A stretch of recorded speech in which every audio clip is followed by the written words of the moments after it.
Welcome back to episode 55 of my Ottomas family playthrough.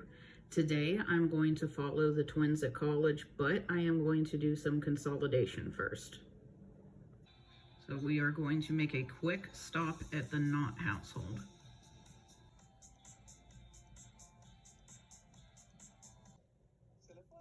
If you've been keeping up with this series, you know that Sean and Gia are Gordon and Charlotte's oldest kids. They are also twins.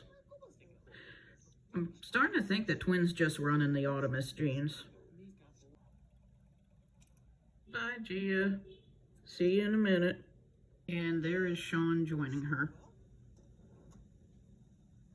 Oh, look at that. The Ottomas household is a bit less cramped now. And now I'm moving the Ottomases in with the Ottomases.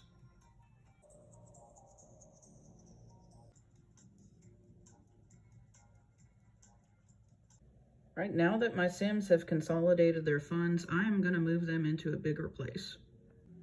Now that I have stuck most of their household items in their inventory, we will find a bigger lot.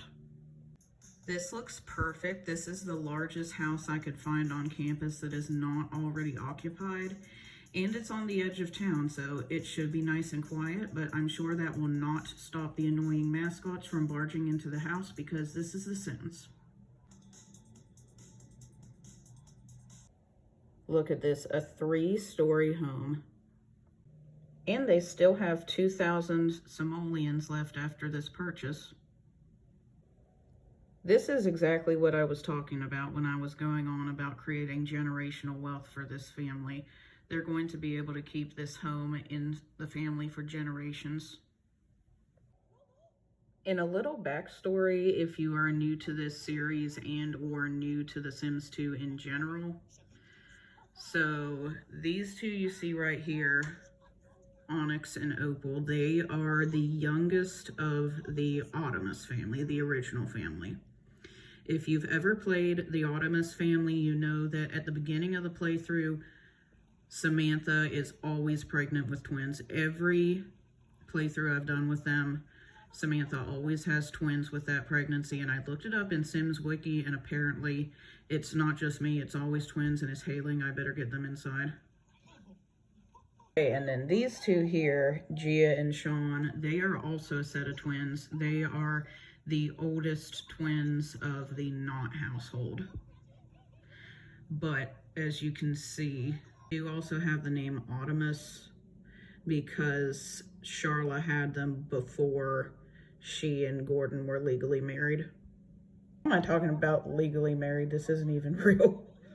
Children of the original Ottomas household, and they were spontaneous twins. I don't use mods, not currently anyway, and I did not use the cheesecake trick.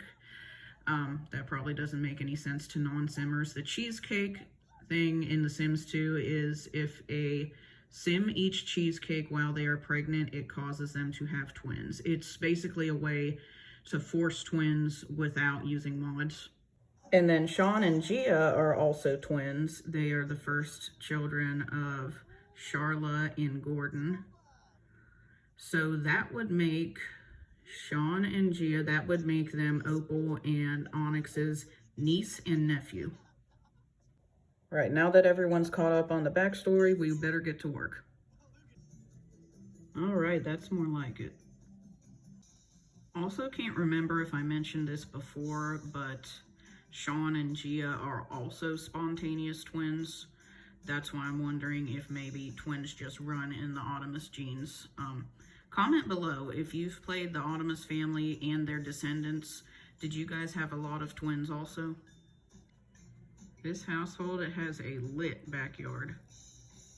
And they still have 174 simoleons left. I would say we did pretty good. Okay, I lied actually. I forgot to get them a computer and it costs 1,000 simoleons, but I can improvise. This house has 3 bathrooms. We really only need 1. And that's the difference from going to 3 bathrooms to 1.5 bathrooms. All right, they are good to go, and we can always add the bathrooms back after they get some grant money. Thanks for watching. I'll see you guys in the next episode.